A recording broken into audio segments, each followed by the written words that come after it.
Bill Reardon is an architect, and a very good one. Even in junior high school, he knew what he wanted to do, unlike many of his friends who didn't make up their minds until halfway through college. Bill earned a bachelor's degree in architecture from the University of Maryland.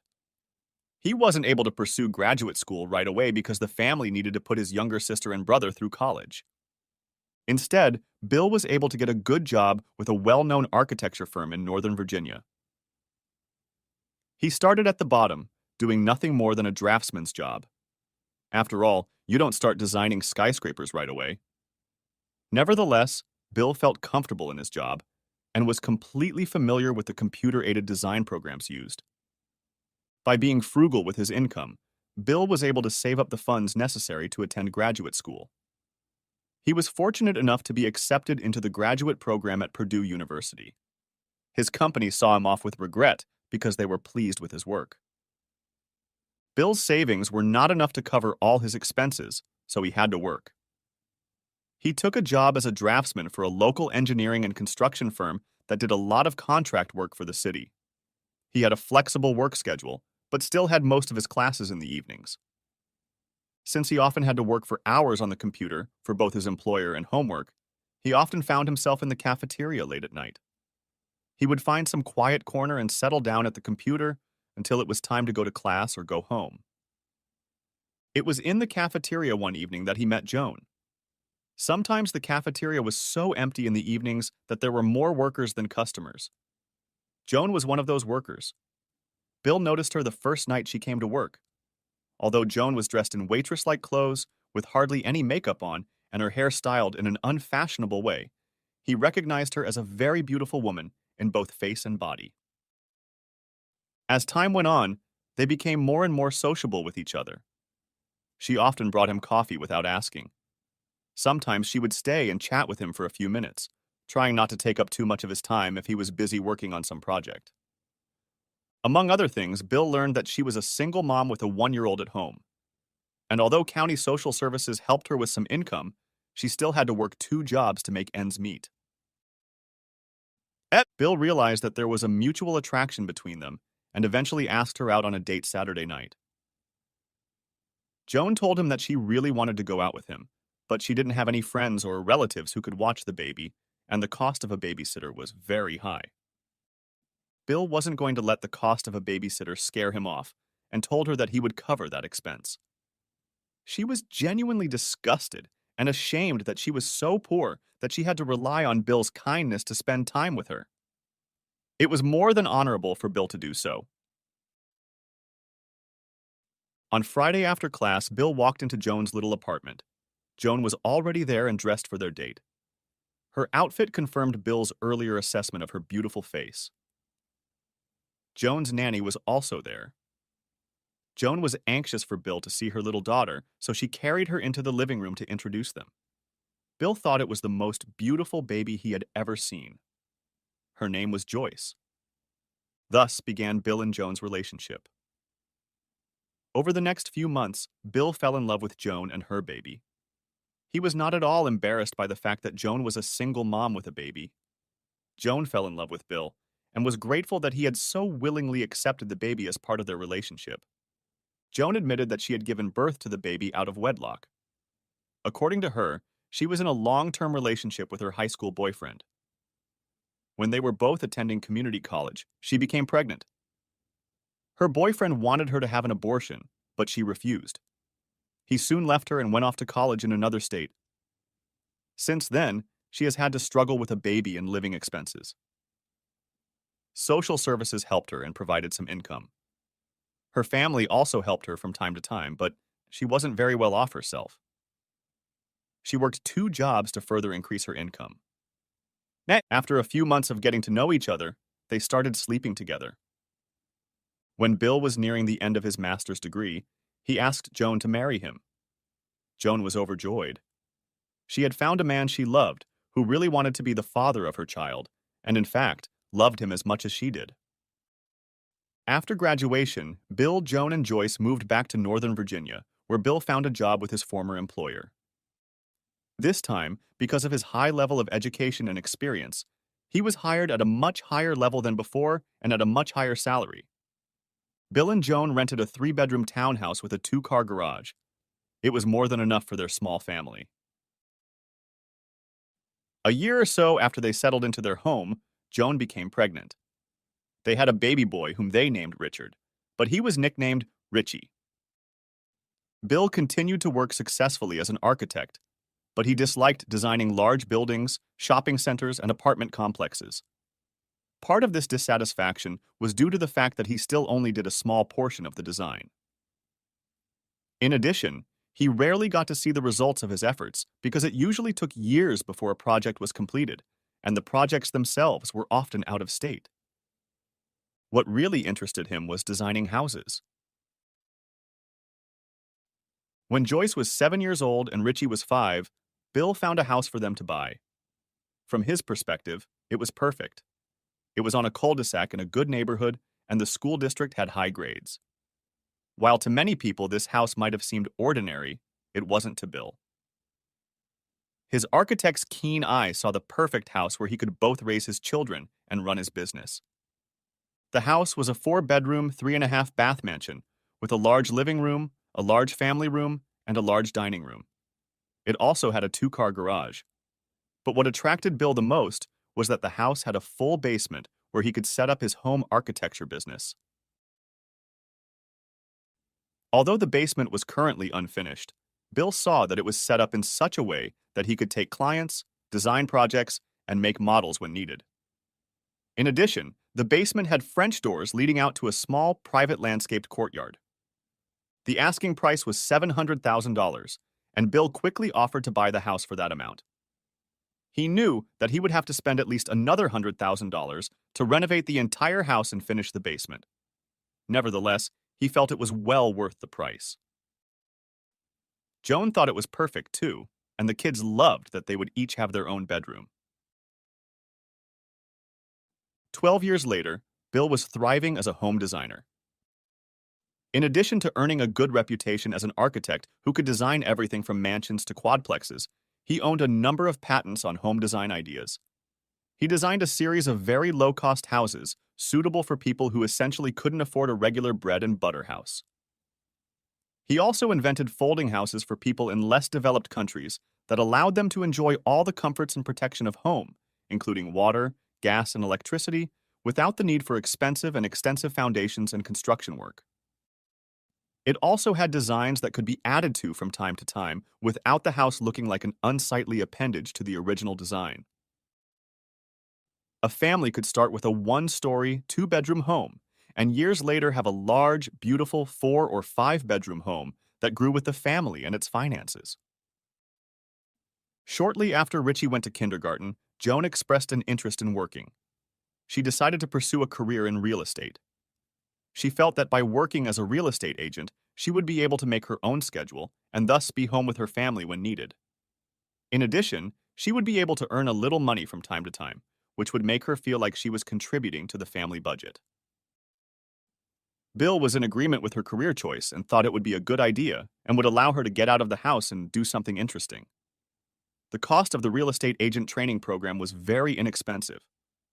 In just a few weeks, Joan had already passed her realtor exams as well as her state exams. She decided to join a local real estate company that only had about a dozen offices.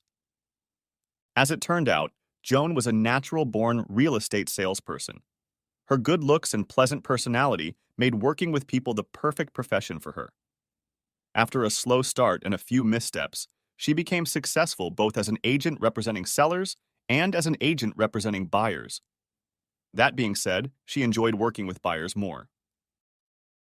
As time went on, Joan became more and more successful in real estate. After a few years, she became one of the top agents in her company and was making a significant contribution to the family budget. Eventually, an opportunity arose to become a managing broker in a new office, and Joan applied. In addition to having all the certifications and endorsements to her original license, Joan took the time to get her broker's license. Her company was happy to have her to manage the new real estate office. Under Joan's leadership, she quickly had 17 real estate agents. Not only did she continue to make money on her commissions, but she also earned a percentage of her subordinate agents' commissions. As the reader can probably guess, Joan's dedication to her career was taking up more and more of the family's time and Bill's. Joan left home early and was gone most of the day. She often worked weekends when there was an open house to babysit. She also organized ongoing training for her agents on weekends and evenings so that they would have a free week to work with clients. As Bill's business was centered in his home, Bill began to take on more and more family responsibilities. Bill would get up early to make breakfast and pack lunches for Joyce and Richie and walk them to the bus stop. In the evenings, he helped them with their homework, participated in school activities, and attended sporting events. If his wife was running late, Bill took responsibility for cooking dinner.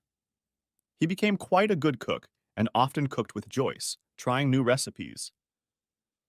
Intimate contact between Bill and Joan became less and less frequent. Coming home, Joan was often tired, and after dinner and a glass of wine went to bed early. Bill made several attempts to rekindle their intimacy, but none were successful. Bill's story began on a late spring morning. He was driving home from the airport where he had dropped his wife off to send her to the annual 3-day real estate conference. As he turned the corner onto his street, he noticed a white SUV parked at the curb in front of his house. As he turned into his driveway, he saw a woman sitting on the porch steps. He stopped the car in the driveway rather than put it in the garage to greet his guest.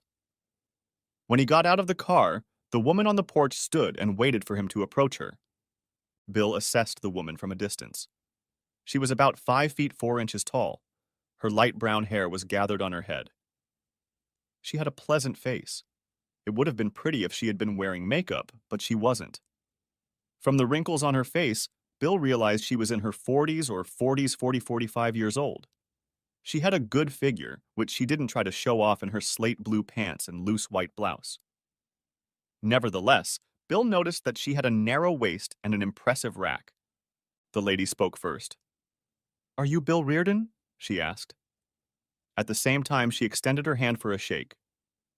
"Yes," Bill answered both her question and the handshake.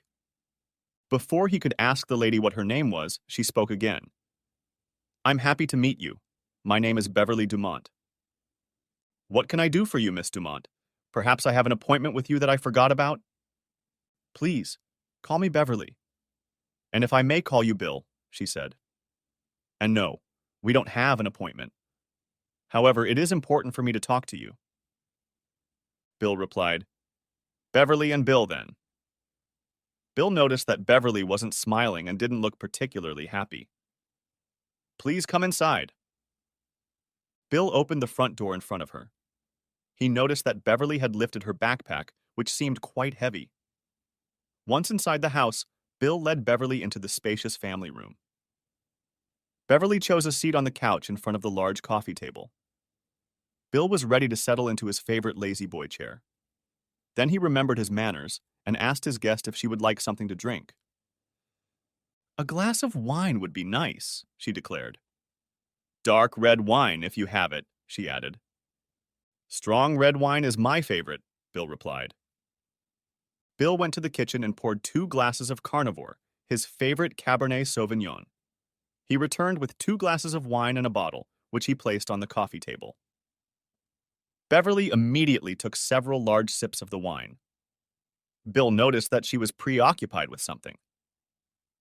"What can I do for you, Beverly?" asked Bill, a more serious note in his voice now. Beverly took another sip of wine and then said, "What I have come to discuss with her is very personal and very difficult to talk about. Your feelings will be greatly hurt, so I'll just state it bluntly. I am the owner of Dumont Furniture Rental and Staging Company. Our main source of income is staging homes that are for sale. Our best contacts are real estate companies and real estate agents. I don't do it myself. I handle the day-to-day operations of the company. My husband, Leonard, is the company's marketing representative, so he personally works with brokers and agents. Your wife's office knows him well. And so is your wife." The way Beverly uttered the last sentence made Bill's stomach knot. "Go on, Beverly," he said sharply. "I'm sorry to tell you this, Bill, but my husband and your wife are having an affair. As far as I can tell, it has been going on for over 7 months.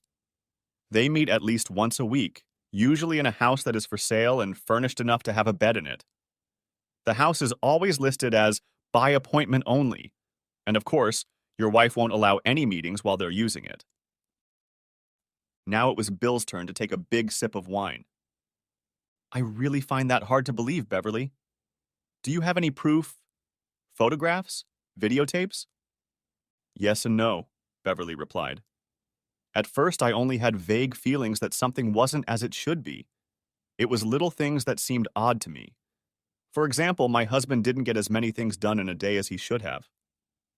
At times, I couldn't reach him, and his cell phone was off, and I couldn't find him on Friend Finder.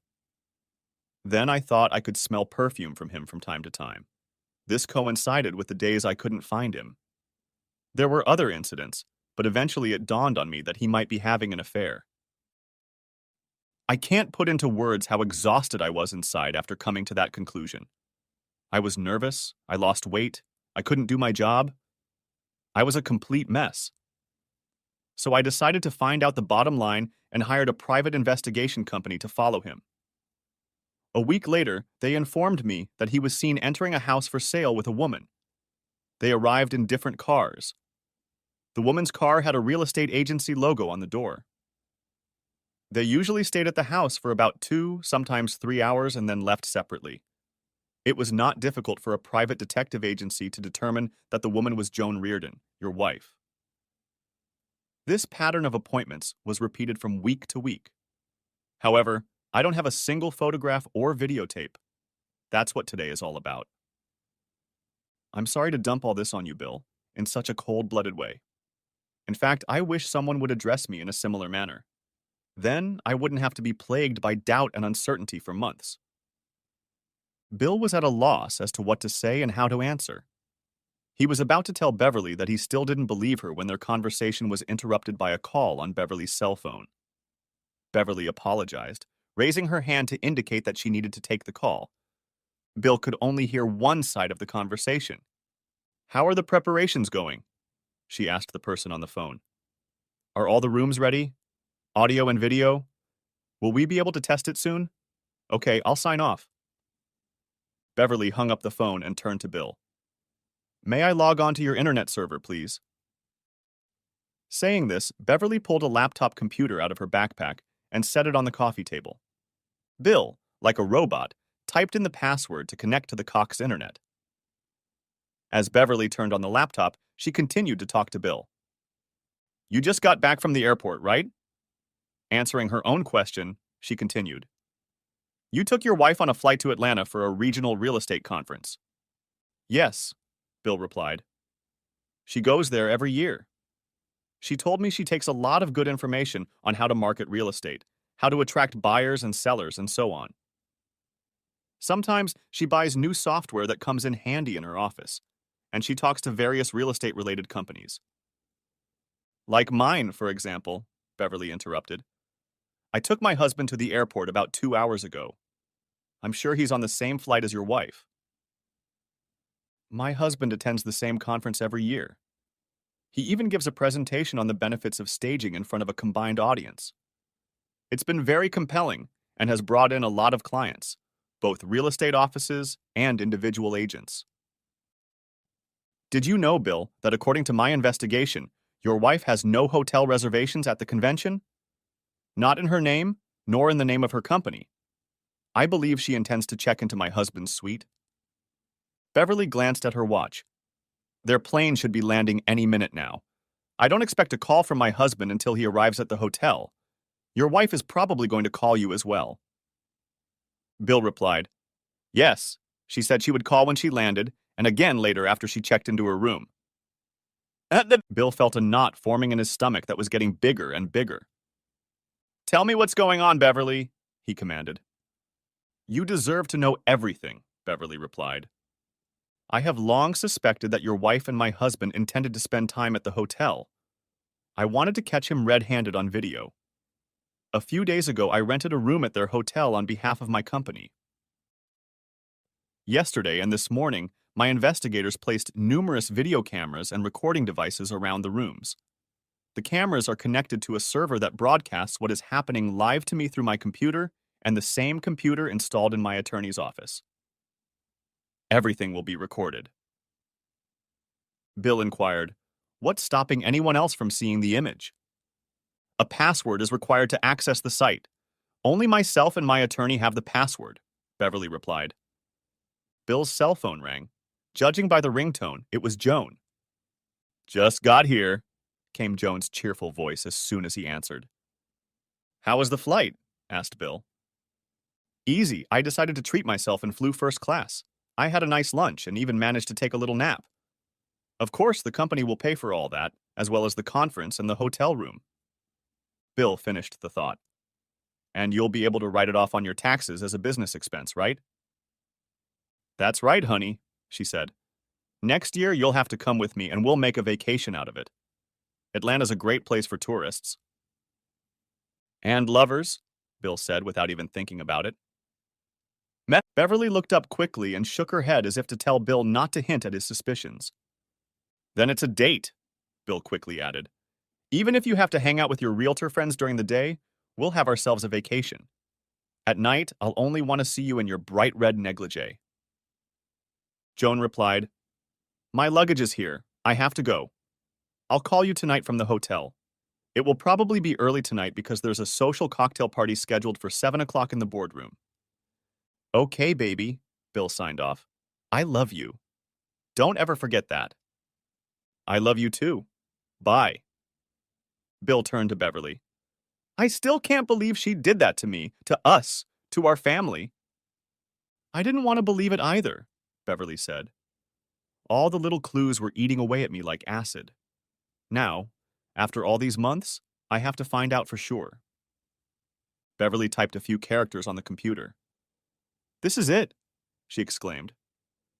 The phone rang. She looked at the caller ID, noted for Bill that it was her investigator, Paul Drake, and picked up the phone. "I can see everything," she said. Again, Bill heard only Beverly's version of the conversation. "Yes, the image is very clear. How do I switch between rooms? What about the sound? Okay, I'll turn up the volume." Bill then heard a voice behind the computer. "How can you hear me?" Beverly replied, "Clear as a bell." The voice continued, "I'm going to go from room to room in the suite and I want you to follow me, switching between cameras. I'm going to talk as I go. Check 1, 2, 3, check 1, 2, 3. "It's working," Beverly assessed. The investigator's voice continued, "I know they've landed. Now we'll clean up the room and leave. When they arrive, we'll be in the lobby and I'll text you about what we see and take pictures of." "Thank you, Paul. I'll look forward to your calls." Beverly turned to Bill and said, "I need to make one more call to my lawyer." Beverly hit speed dial on her cell phone and her attorney answered immediately. "You're online. Okay, so you see and hear everything? And it's all being recorded, right?" Hanging up the phone, Beverly took another big sip of wine, emptying her glass. She poured herself another glass. Then she turned her attention back to Bill. "I know it was intrusive of me to burden you like that. Even if you believed me, I'm not sure you'd want to see it live." As time went on, Bill became more and more sullen. He told Beverly that he would have to drink something stronger if he wanted to get through this. He headed for the kitchen and then turned and asked Beverly if she wanted something stronger too. Beverly settled for a bottle of wine. Bill returned from the kitchen with a bottle of bourbon and a shot glass. While they waited, Beverly tried to turn the conversation to a lighter note. "My investigators told me you have a daughter and a son. Is that true?" "Yes, it is. My daughter's name is Joyce. She is actually my adopted daughter. She was a year old when I met Joan. She is now in her second year of university. Although it is not far away, we decided to rent a small apartment for her, which she shares with friends. She is involved in sports, art, and many other activities, but manages to come home on weekends if possible." "And your boy?" asked Beverly, wanting to keep the conversation going. "His name is Richard, but everyone calls him Richie. He was born 2 years after Joan and I were married. He's in high school now. He plays sports, too. This weekend, he's going away to a football game. He'll be home Saturday afternoon." Bill thought for a moment, then added, "It's probably best if they both go away for the weekend." There was an awkward lull in the conversation until Bill turned to Beverly. "What's your story? Who is this husband who is cohabitating with my wife?" Beverly sighed, then began her story. Dumont Furniture Rental and Staging Company was founded by my parents over 30 years ago. I worked for them until they retired, at which point I took over the management. When they passed away, the business passed to me. The company was moderately successful, and as it grew, I realized I needed help, especially in marketing our services. I met Leonard Lenny about 7 years ago. Although he was 5 years younger than me, we hit it off right away. Lenny is very charismatic and very chatty. He's a natural-born salesman. After we got married, he got into marketing. This included advertising, sales, customer service. He created our company website. In his line of work, Lenny was away from home a lot. He regularly traveled to every real estate office within a 100-mile radius that needed staging, as well as companies opening offices that needed office furniture. Lenny was picking up a lot of clients. He was earning his paycheck. Now I suspect he was acting even before he met your wife. But for some reason, he was particularly fond of her. I think it's the longest affair he's ever had. Beverly continued. Even though Joan is 10 years older than my husband, she is still a very beautiful woman. And, like my husband, she is also a born salesman. I guess together they sold each other everything they could and told each other what attractive people they were. Bill and Beverly sat in silence for some time. Finally, the anxious silence was broken by a message that came over Beverly's cell phone. "They've checked into the hotel," was all the message said, but it was accompanied by a picture of Beverly's husband and Bill's wife holding hands at the front desk. "They are on their way up," the next message read. Bill, who still hadn't looked at Beverly's computer screen, rose from his chair, grabbed a bottle of bourbon and a glass, and sat down on the couch next to Beverly. She wrapped her arms around herself in preparation for what she feared she was about to see. The sound was quite sensitive, and they heard the key card being inserted into the lock on the door. The door opened quickly, and Lenny quickly lowered their luggage to the floor. Before the door even closed, Lenny turned Joan around to face him and kissed her. Joan reciprocated him. "No more waiting, baby," Lenny said. "Not a minute more." Without further ado, the two adulterers got down to it, while Bill and Beverly watched. Beverly was no longer a woman in control of her feelings. She cried. How could he? She asked herself. I loved him so much. Bill put his arms around Beverly and pulled her to him. He was just as broken by what he had just witnessed. Tears were streaming down his face as well. I needed that, Joan said. Hang on a bit, I need to call home. Bill watched as his wife propped herself up on the edge of the bed. She picked up the phone and dialed a number. A few seconds later, Bill's phone rang. He didn't know if he should answer the call. He answered while simultaneously watching Beverly's computer screen. Hey, honey. Everything's checked out. I'm going to take a nap before I go downstairs to social services. Just want you to know that I love you. Bill stared at the screen as Lenny sat down in bed behind Joan. Bill couldn't take it anymore and simply said, Goodbye, I'll see you Sunday afternoon. He then hung up the phone. On the screen, Bill saw that Joan reacted to this as an abrupt end to the conversation, but paid no attention to it. Bill couldn't look at it any longer. He didn't think Beverly could either. They were both still crying. Bill tried to divert his and Beverly's attention from the events in the hotel room by suggesting that perhaps she would like to see his architectural office in the basement. Beverly readily agreed. He led her down the stairs to his offices. Bill brought a bottle of bourbon with him, and Beverly brought wine. He showed her his computer-aided design, CAD system, a modeling table, and a customer lounge. Beverly was impressed with the many drawings and photographs on the walls of the homes Bill had designed. Eventually, they moved to a small outdoor patio in the basement. Bill and Beverly discussed their plans. Both felt that divorce was the only way out, although Bill wasn't so sure. Beverly was in good financial shape. She was the sole owner of her company. Essentially, Lenny was a salaried employee.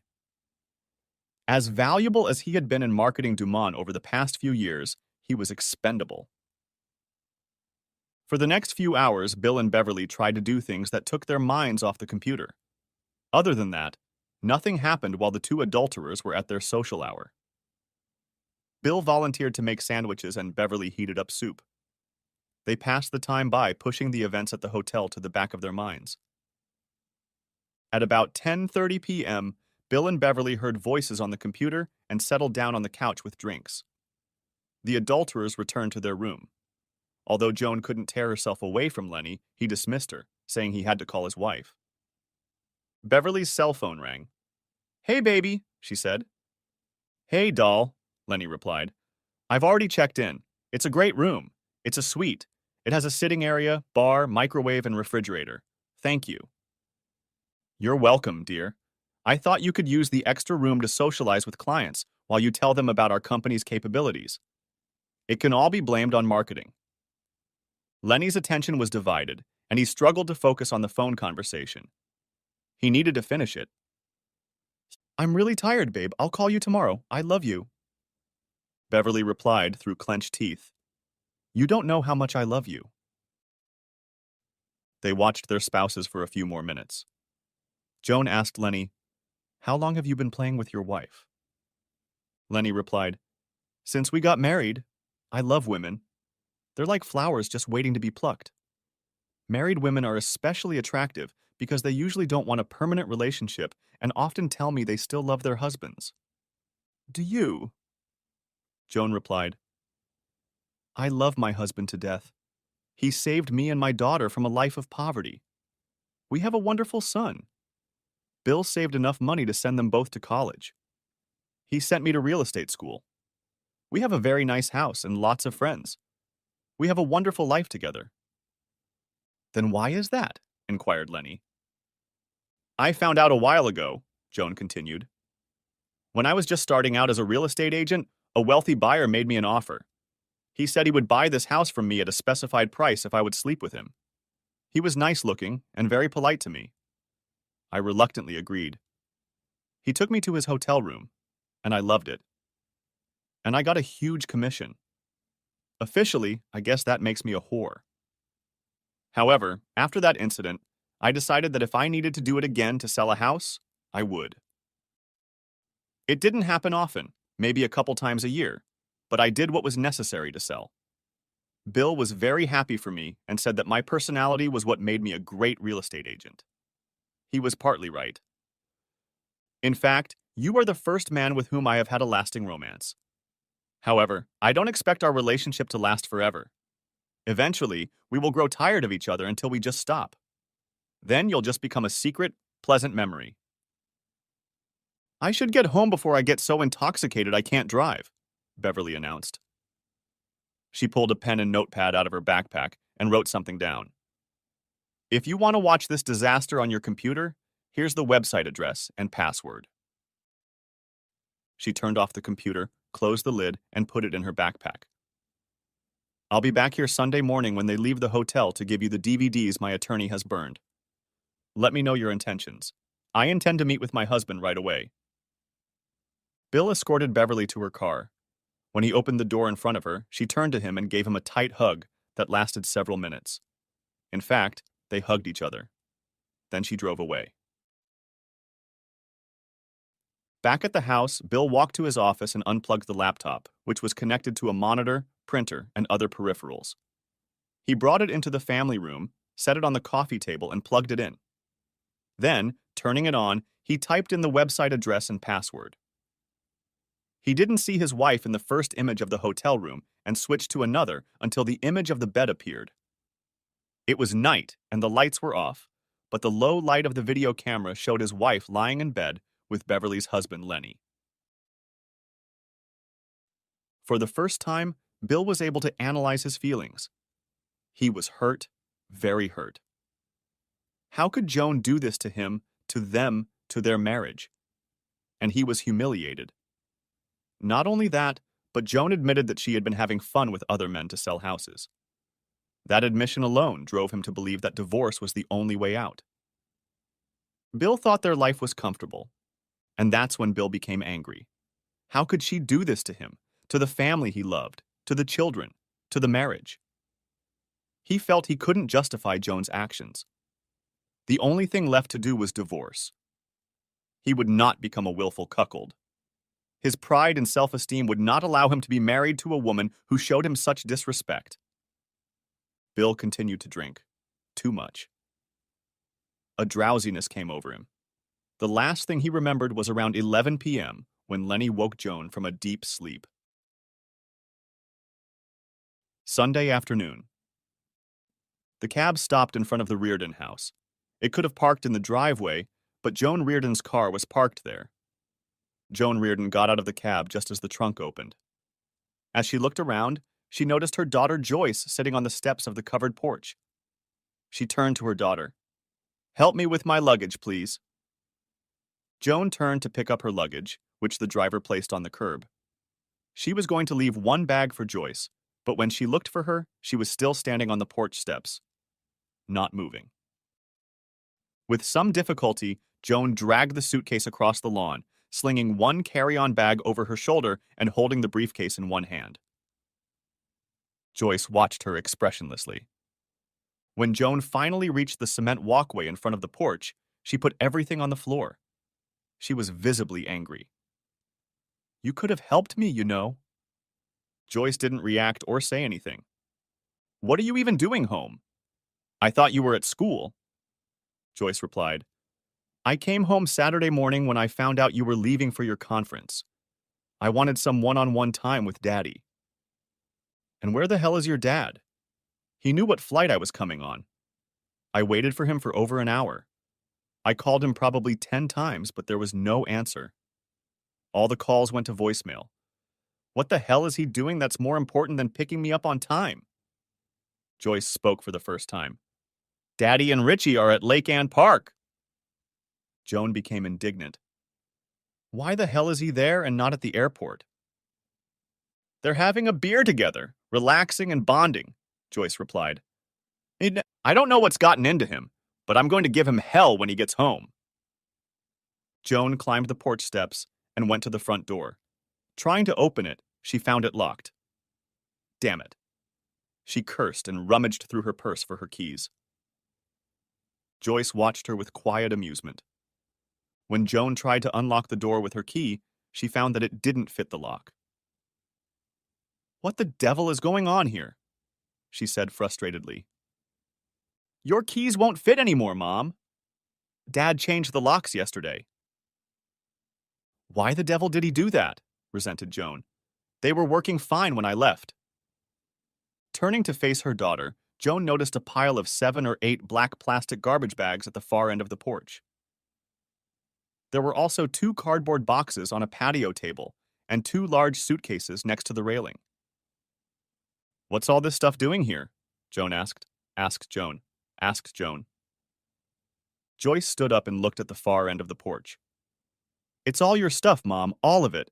All your clothes are in garbage bags, as are your shoes, and all the stuff from the dresser. Your makeup is in one of the cardboard boxes, and your jewelry is in another. The 3 of us spent half of Saturday packing your stuff. I packed the suitcases myself. They contain what I think you need to have with you for work and vacation in the near future. You should take the suitcases, boxes, and any trash bags that can fit in your car. Richie will pick up anything you leave behind and put it in the storage room we rented for you." "What's going on here?" exclaimed Joan. She felt a knot begin to knot in her stomach. "Dad knows all about your extramarital affairs. We all know."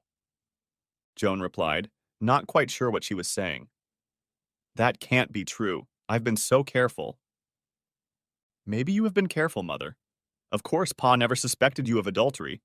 But your buddy, Leonard Wilson, didn't. Beverly Dumont has suspected him of having an affair for months. They found out Friday night how duplicitous you both are." "That can't be. I was in Atlanta and he was here." "Beverly hired a private investigation company to spy on you and your boyfriend. She set up a video and audio link in the hotel room where you were staying. The live images were transmitted to the internet, which Beverly set up to view and record. Every move you made, every word you said in the hotel room was monitored and recorded." Oh, no! Joan screamed and collapsed on the steps beside her daughter. It can't be real. After Beverly left Daddy alone Friday night, Daddy kept watching. I think it almost killed him. He drank a lot that night and eventually passed out on the couch in front of the computer. I got home early Saturday morning and found him asleep on the couch. As I was trying to wake him up, I noticed that the computer was on and had everything visible on it. After watching for a few minutes, I realized it was you and Mr. Asshole. I let out an involuntary scream, which woke my dad up. When he realized it was me and saw what I was looking at, he slammed the lid on the computer and said, "You weren't supposed to see that." I started crying and asking my dad what was going on. He didn't want to tell me, but I made him tell me everything. We even turned on the computer so I could see what was going on between you and Mr. Asshole. I made Daddy take a shower and get cleaned up. Then I made a Virgin Mary to help him with his hangover, followed by a light breakfast and coffee. After tearing ourselves away from the computer, we tried to make a plan of action. Saturday afternoon, Richie came back from the football game, and we told him what had happened. We all cried a lot. And then I got angry. We all got angry. How dare you do that to our daddy? Based on what you did and what you said, Richie and I decided to kick you out. Dad agreed. We spent the rest of the day packing up all your stuff. You're not spending another day in this house with our daddy. Joan stammered. But where am I going to go? What am I going to do? Daddy was kind enough to rent a room at the Hilton Extended Living boarding house near your office. He paid your rent for 3 months. By the way, Beverly does the same for her husband, only she only pays for his room for 1 month. Maybe the two of you will meet tonight, compare notes, and have some silly fun again. And maybe when Mr. Asshole runs out of rent, he can move in with you because he won't have a job that will allow him to get a lot of housing. I don't want to leave my home, Joan sobbed. I love Bill. He is my life. I can't live without him. Joyce replied without emotion. You have to leave. No one else here needs you. Not Dad, not Richie, not me. Besides, you should know that Daddy has an appointment with a lawyer on Monday. He's going to file for divorce. No, no, no, no, no. Please, no, replied Joan. Joyce continued her blitz of questioning. Dad intends to keep this house. After all, it is his place of business. Besides, he'll keep the house because both Richie and I will be living with him, and he'll have custody of Richie since he's still a minor, but old enough to choose which parent he wants to live with. There will be no child support or child support payments since you make a very good living as a real estate broker. Dad, who fully funded your IRA, will let you keep it, but will not make any more payments on it.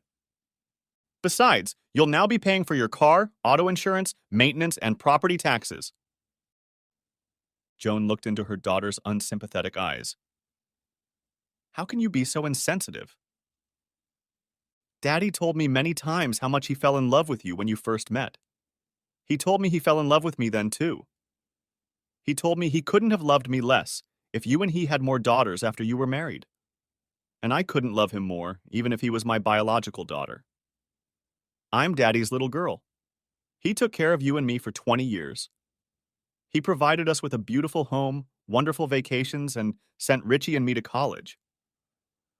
When I found out what you did to my daddy, it killed all my affection for you. How could you do that to him?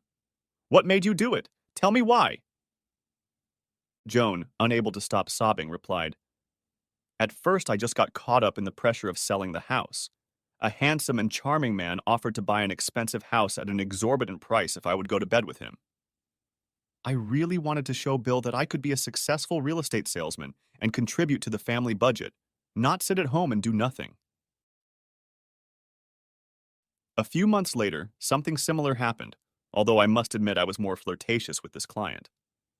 After that, it became apparent that I could use myself to sell houses.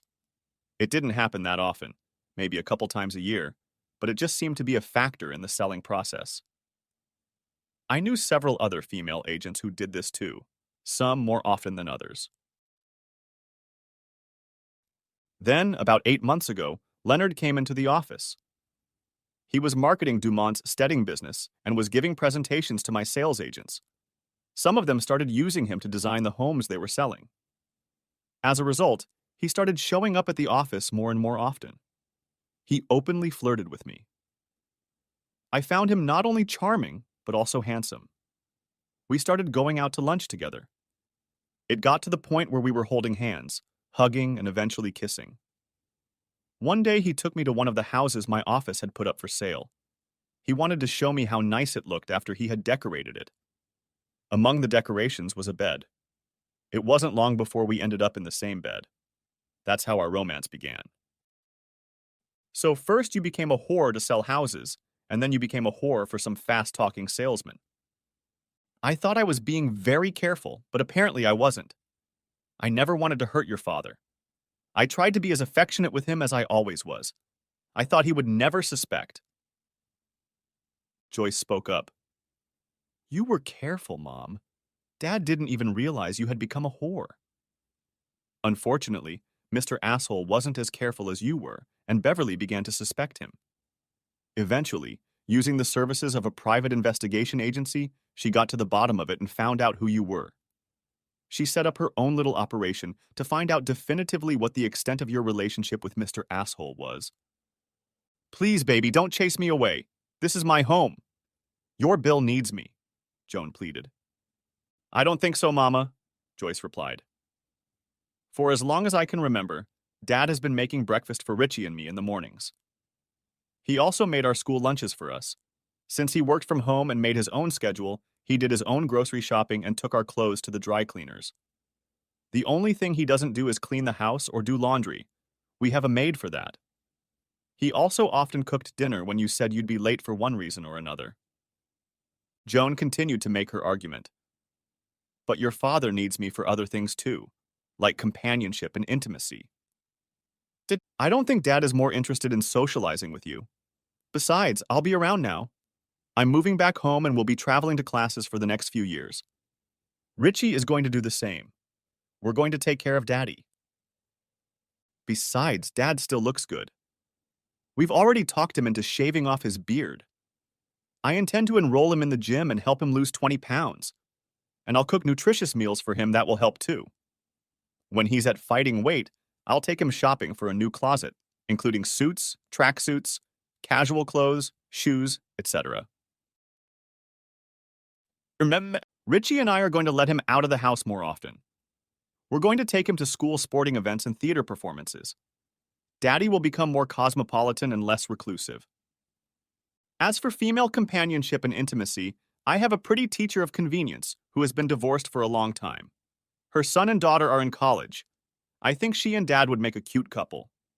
Also, there is a young woman in my computer drafting class who is a widow and goes to school on the state's bereavement plan because her husband was killed 2 years ago in the Middle East. She has a little girl at home who is just adorable. She and Daddy would be a cute couple, too. And don't forget Beverly DeMont. She's a very pretty woman with a great figure. I wouldn't mind if they got into a relationship. Joan interrupted. Do you know Leonard's wife? Where did you meet her? Beverly came by the house late this morning. She's a very elegant lady and didn't deserve what you and Asshole did to her.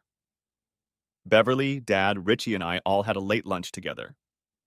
And finally, Mom, Joyce continued, you should know that before I let you touch Daddy again. Joan felt the depth of Joyce's anger. It's getting late, Mom.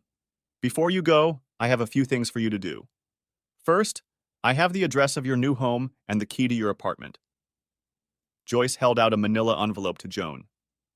Next, I have a collection of DVDs for you to watch.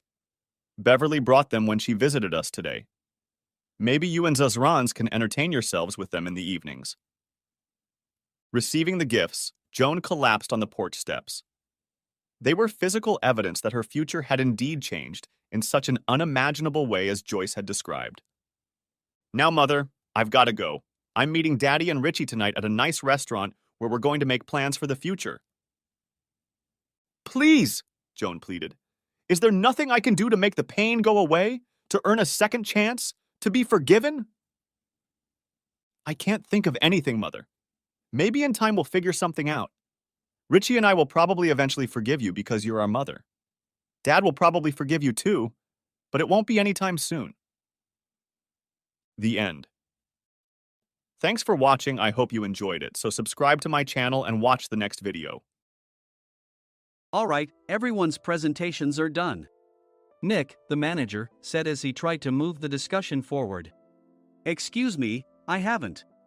I recently found out something. Nick interrupted me and began to speak. There's apparently someone in this department who didn't graduate high school and is just a part-timer. Meetings should be for employees only. Absolutely right. His lackey, Mike, of course, agreed with Nick. I'm leaving. After leaving the meeting room, I started to shut down my computer.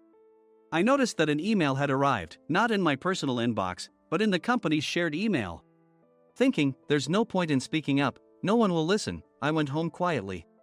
The next day, I heard a commotion from Nick's desk. He was staring at his computer screen, his face pale. Nick?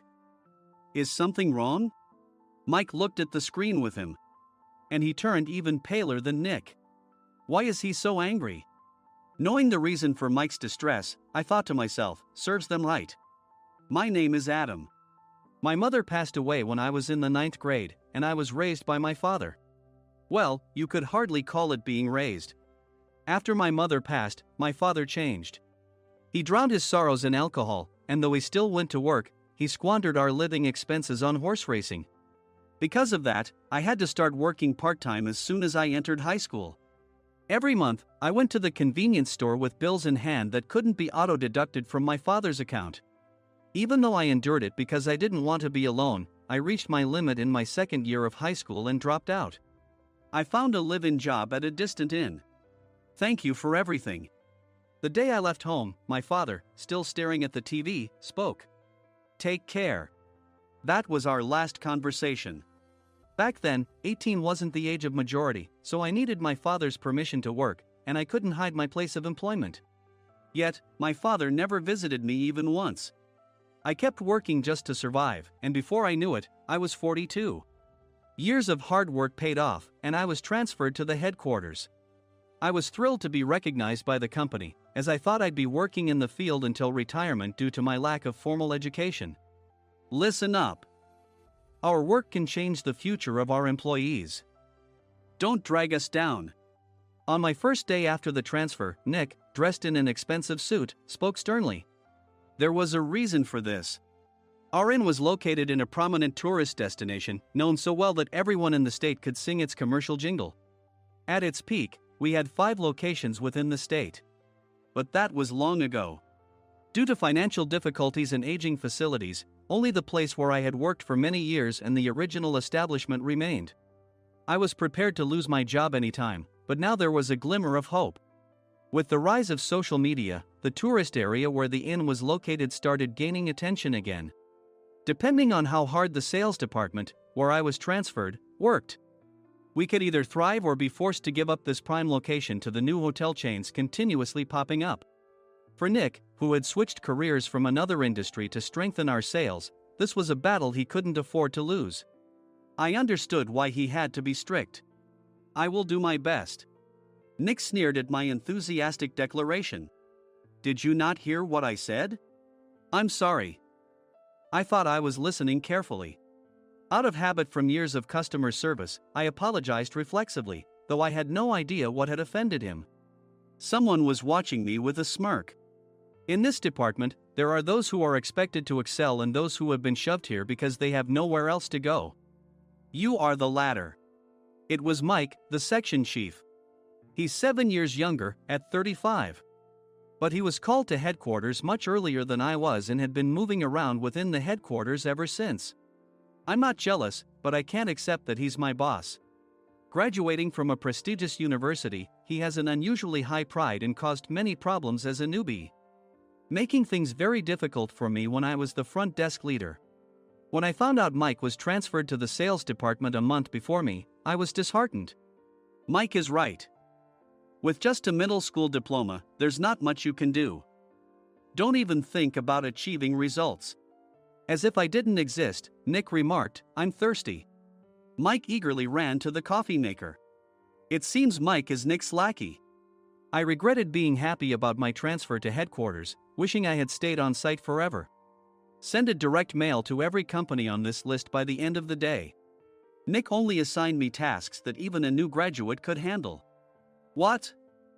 There are over 1,000 companies. You want me to send to all of them by today? Yes, if you and your fellow misfits split the work, even those with nowhere else to go should finish by today. I glanced at the employees typing away expressionlessly. They were worn out from customer service, only thinking about leaving on time, or were women reassigned after having children. With zero motivation for work. Even Sam, a new graduate from the same university as Mike, who was supposed to be among the expected achievers, had no enthusiasm for the job. Having joined the company wanting to do customer service. I don't care what they say, I plan to quit anytime, he said. Only Nick and Mike were highly motivated, making all the decisions between the two of them. I originally only wanted to work at the inn to survive and had no particular attachment to this job. I swallowed my words, thinking I had no right to reprimand them. About a month after the transfer, Nick told us with a frustrated look. To commemorate the 50th anniversary, we've decided to create a plan exclusive for one group per day. Originally, Mike and I were supposed to come up with it, but our president, Mr. Thompson, insists on hearing everyone's opinions. So, you all get a chance. As Nick explained, Mike began handing out prints. Make sure not to embarrass Nick. If your ideas are half-baked, you'll have to redo them. It seemed that they had printed his handwritten notes by Mr. Thompson, which included several questions and a section for free responses. It made sense why Nick had to seek our input, given that all responses had to be submitted to Mr. Thompson. We were given a week to think about it, and a meeting was scheduled to compile our ideas. My plan is to let guests enjoy both the old and modern America. Nick began the presentations. Guests would watch a master confectioner at a nearby traditional sweet shop make sweets in front of them. The welcome drink would be premium tea in a bottle. Nick's plan was certainly attractive.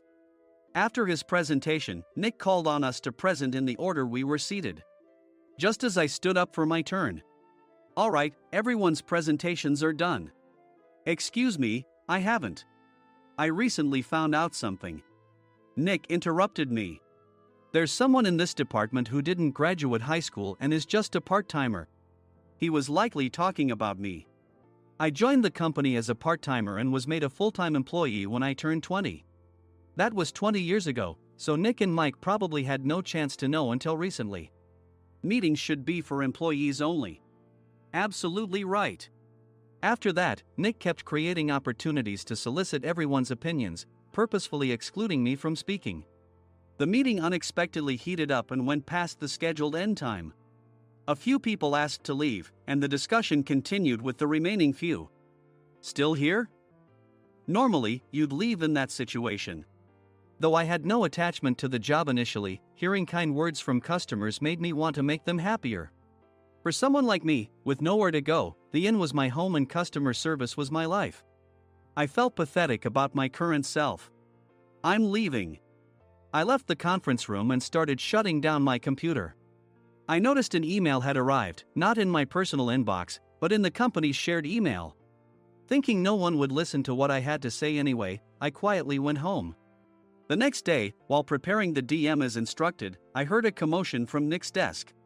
In his haste to stand up, he hit his knee on the desk. He stared at his computer screen, his face pale. Nick! What's wrong? Mike, thinking he should be the first to rush over, approached Nick while still wearing his coat. He peered at the screen with Nick.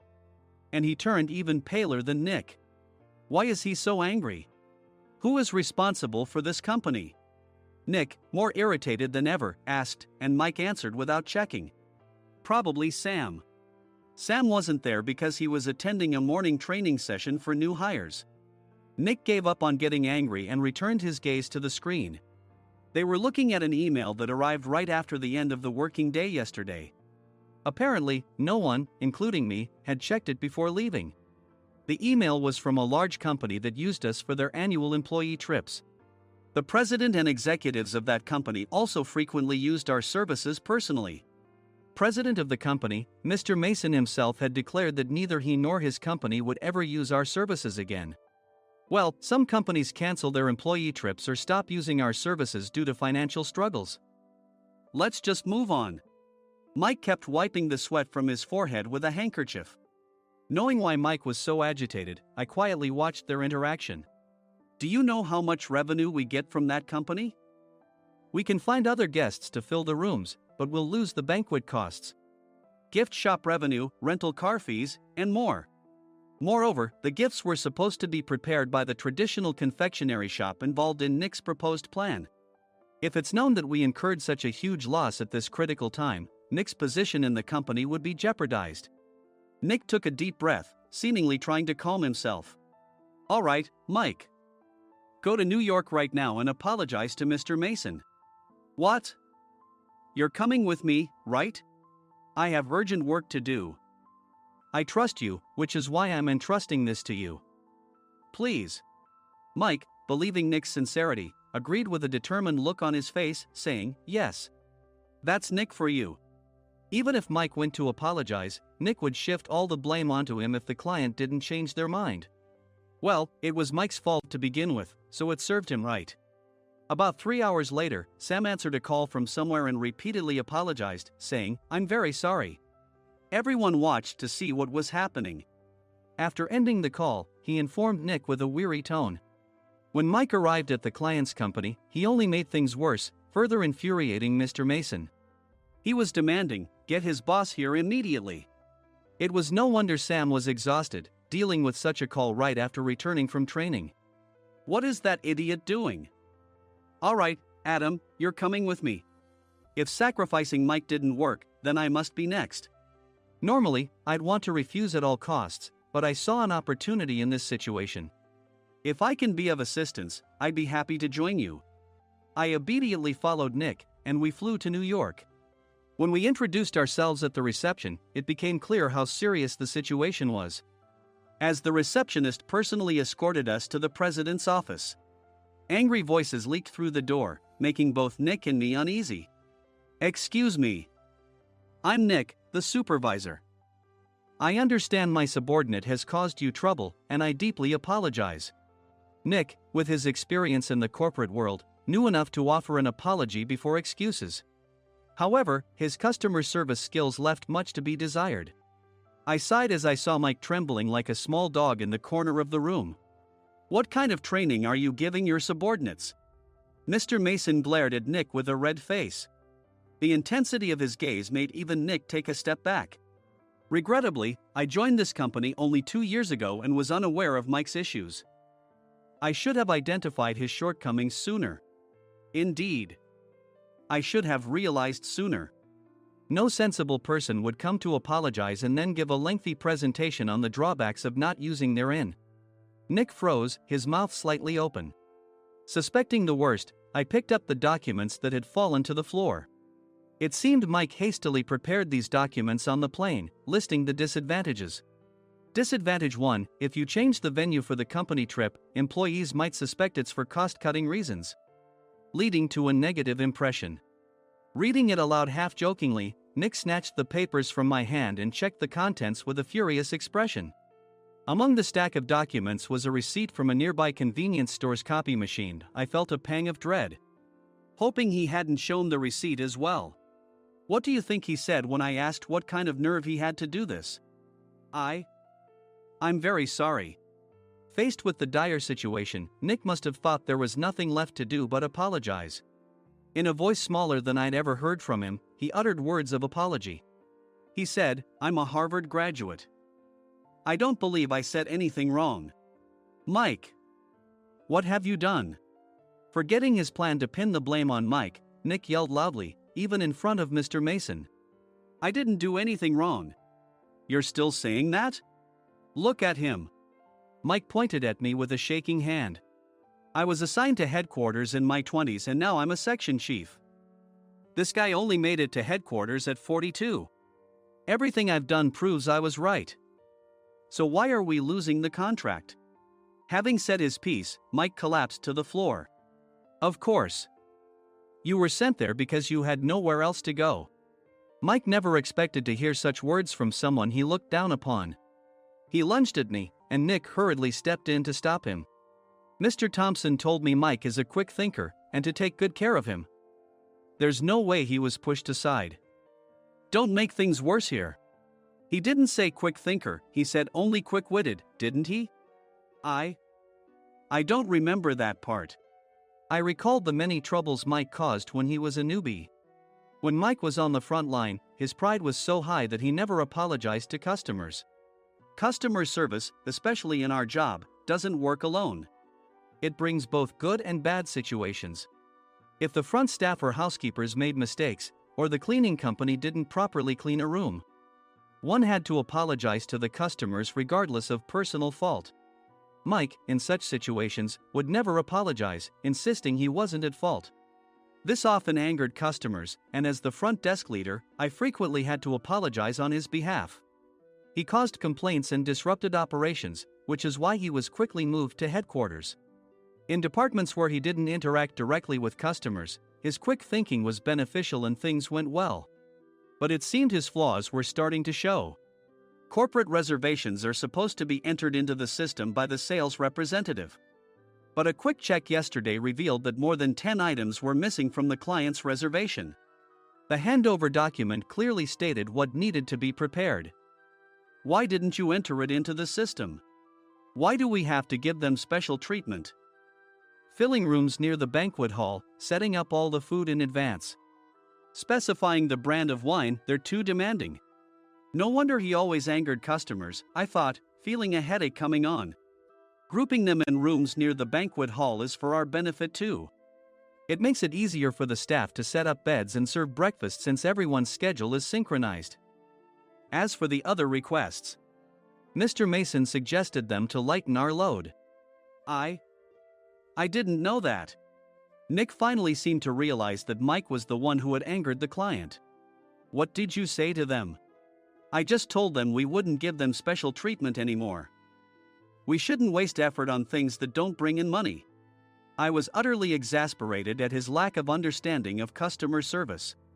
Of course, we shouldn't comply with unreasonable demands. But carrying over successful practices from past stays makes customers feel remembered and enhances their experience. Good memories encourage repeat visits. That's part of our job. I looked down at Mike, who was sitting on the floor. In our job, nothing is a waste. Mr. Thompson likely moved you to the sales department, hoping you'd finally understand this. How do you think he feels now that you've failed to meet his expectations? Mike, tears in his eyes, fled the president's office. I was amazed he still hadn't apologized. You have it tough, Adam. It's okay, we're all employees of the same company. I deeply apologize for this disrespectful incident. Especially after all the care you've shown us. If it weren't for you, Adam, I really would have stopped staying here. When I heard you were moving to the sales department, I was willing to reconsider if you handled it. Seeing us talk so amicably, Nick's face contorted. Do you two know each other? Adam's service is excellent. I always requested him specifically. Normally, we don't accept specific staff requests, but we made an exception for Mr. Mason, adjusting my shifts accordingly. He had personally stayed at our hotel just before my transfer, and during casual conversation, I mentioned, I'm moving to the sales department soon. If I hadn't told him then, things could have been much worse. Please continue to take care of us. I look forward to it. On the return flight, Nick awkwardly offered me a can of beer. It's still working hours. Of course, I had no intention of forgiving him for a single beer. Nick might try to pin everything on Mike and avoid any consequences. While pondering this, a startling fact came to light. Nick, the tea bottles for the plan have arrived. I handed Nick a bottle labeled with our inn's name. They look good. What are you talking about? These are plastic bottles. I had assumed we would use the trendy, high-end bottling tea. But what arrived were ordinary plastic bottles of tea with customized labels. The only unique aspect was the label, which had the inn's name, making it look customized. Upon further investigation, I discovered that a substantial amount of money was set to be paid to the tea company. It was priced like bottling tea. Does this plastic bottle really cost $100 each? The tea inside is specially blended for us. The extra cost is for that. Wouldn't it be better to use another tea company? Or is there a specific reason we must use this one? As Nick continued to make excuses, I showed him a printed email. I informed the tea company's president, Mr. Mitchell, that we discovered irregular payments and he confessed. He said you two were high school classmates and planned to split the extra money. That idiot. Why did he confess? That's not important. You should worry about yourself, this could turn into a police matter. Opening the bottle cap, I suggested. How about calming down with this tea? It supposedly has a relaxing effect. Nick drank the tea frantically. In the following days, decisions were made about their fates. Mike was reassigned to the General Affairs Department, with no chance of transfer or promotion, as per Mr. Thompson's orders. As for Nick, since the payment to the tea company hadn't yet been made, he narrowly avoided legal trouble. Instead, he was encouraged to leave the company, and to avoid further complications, Nick submitted his resignation. Rumor has it that connections between HR departments have made it difficult for him to find new employment. Even though it was good to have those two gone, something unexpected happened in the sales department. Everyone became motivated and united in refining the 50th anniversary plan. In the end, my plan was adopted. We collaborated with the Tourist Information Center to provide personalized guides. The plan, tailored to the number of guests, was truly special for the 50th anniversary. Hey, is Adam's family coming to stay? I immediately booked that special plan for my family. Sam noticed it on the reservation list and quickly picked up on it. Yes, I'm inviting my father. That's great. I might invite my parents too. I lacked the courage to face my father just as Adam. But here, with the confidence Mr. Mason praised, I felt ready. The 50th anniversary plan was a perfect opportunity to reconnect with my father. I hoped to bring back the days when we could laugh together as we once did.